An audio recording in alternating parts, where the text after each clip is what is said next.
News Maharashtra K9 आवाज जनतेचा। जळगाव कानळदा रस्त्याचे काम निकृष्ट, भुसावळचे ठेकेदार BN अग्रवाल कंपनीवर मनुष्यवधाचा गुन्हा नोंदवा। आमदार राजू मामा भोळे यांची धाव, नागरिकांचा रास्ता रोको।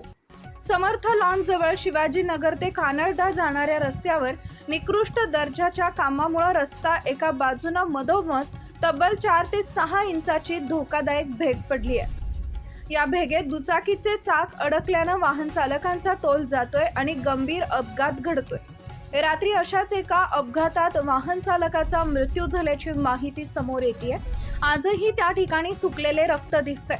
सकाळी 7 वाजल्यापासून संतप्त नागरिकांनी या ठिकाणी रास्ता रोको आंदोलन केले।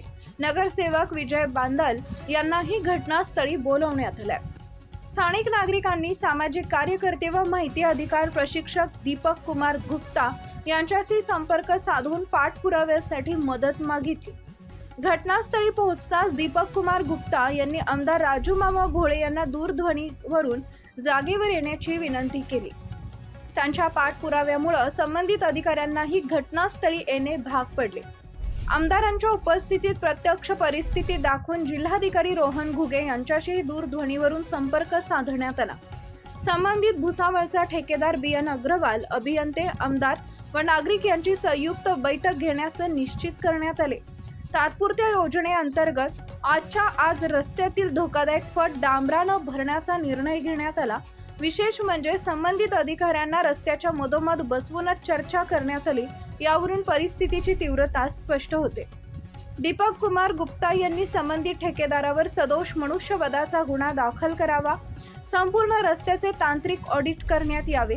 नुकसान झालेला भाग पूर्णपणे नव्याने व दर्जेदार पद्धतीने तयार करण्यात यावा अशी मागणी केली आहे। पाठपुराव्यानंतर दुपारी संबंधित ठेकेदाराच्या कर्मचाऱ्यांनी तात्पुरतं काम सुरू केले। यावेळी दीपक कुमार पी गुप्ता स्वतः घटनास्थळी राहून काम करून घेत होते। हमें निष्कर्ष दर्जे का किया गया हुआ है। अग्रवाल एजेंसी अग्रवाल करके है, भुसावल की एजेंसी है, उन्होंने ये काम किया हुआ है और 2 साल भी अभी हुए नहीं है। 2 से 3 साल में ये काम का मोबाइल अगर रख के देखा जाएगा तो आप नहीं, यहाँ पे इतना जो है डायरेक्टली इतना है ना गैप है, कहीं कहीं ज़्यादा, इससे भी ज़्यादा गैप है। इसका बोला ज़्यादा गैप होने के बाद में भी इसका कोई भी अगर नहीं टक्कर नहीं लेता है तो जो है ना सत्ताधारी है राजू मामा, आमदार है, आमदार ने इस ओर ध्यान देना चाहिए। अभी मामा उठाते कि नहीं उठाते पता नहीं, मैं ही मामा को फोन लगाता हूँ।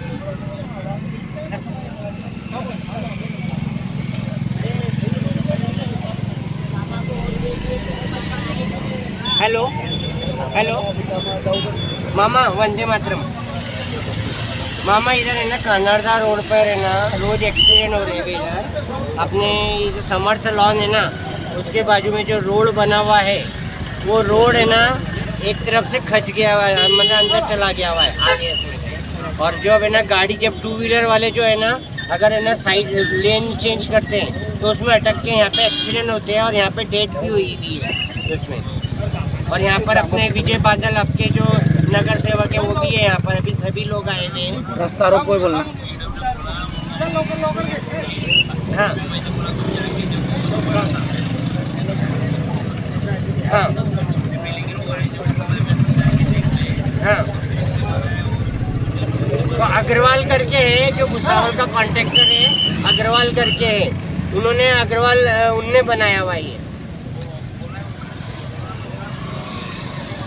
आप किधर है मामा? अभी यहाँ पे सब आए हुए हैं। एक 5 मिनट विजिट तो मतलब आपके सामने ही आपको ये दिखेगा ये पूरा। हम वेट कर रहे हैं आपका। आता बोले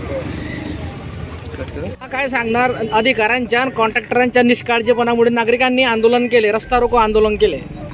नागरिकांनी रस्ता रोको इथे केलेला आहे। त्यांचा भावना खरंच तीव्र भावना आहे त्यांच्या, कारण 4-5 ॲक्सिडेंट झाले, त्याच्यात 2 नागरिक मृत्युमुखी झालेले, 1-2 जणांचे पाय फ्रॅक्चर झालेले आणि आताही नागरिक एक मुलगा पडलेला, आता आमच्या डोळ्यासमोरच एक मुलगा पडला परत। आणि मला वाटतं नक्कीच खरं अधिकाऱ्यांची जबाबदारी असते की कोणत्याही शासनाने अधिकाऱ्यांनी उभं राहून काम केलं पाहिजे. ज्या कॉन्ट्रॅक्टरचे ते 5 का 10 वर्ष मेंटेनन्स आहे याचं ऑडिट झालं पाहिजे. आणि मला वाटतं अशा पद्धतीने जर एकीकडे लोक मरताय आणि एकीकडे लोक आंदोलन करताय आणि इथे अधिकारी आणि ठेकेदार दुर्लक्ष करतोय, ही काही गोष्ट बरोबर नाही. आता मी कलेक्टरलाही बोललेलो आहे. सर्व नागरिक, दीपकभाई गुप्ता, आमचे नगरसेवक विजय वादळ, सर्व त्या कलेक्टर याविषयी बोललो. आम्ही त्यांना विनंती केली की सोमवारीची मीटिंग लावा, याचं ऑडिट करा आणि यांच्यावरती कारवाई झाली पाहिजे की भविष्यात अशा घटना घडू नये. आणि कोणी का असेल, आम्ही परत सांगतो की कोणीही ठेकेदार असो, कोणताही निधी असो, कोणाच्या आमदाराचा असो, खासदार असो का पालकमंत्र्याचा असो का मंत्र्यांचा असो, त्याचं ऑडिट झालं पाहिजे. चांगले क्वालिटीचे रस्ते झाले पाहिजे. मला वाटतं याची काळजी प्रशासन आणि शासनाने घेण्याची जबाबदारी. त्याच्यामुळे ऑडिट होणं आणि चांगल्या, जोपर्यंत ऑडिट होत नाही तोपर्यंत त्याचं पेमेंट देऊ नये, अशा पद्धतीने मला वाटतं प्रशासनाने याच्यामध्ये लक्ष घालणं गरजेचं आहे.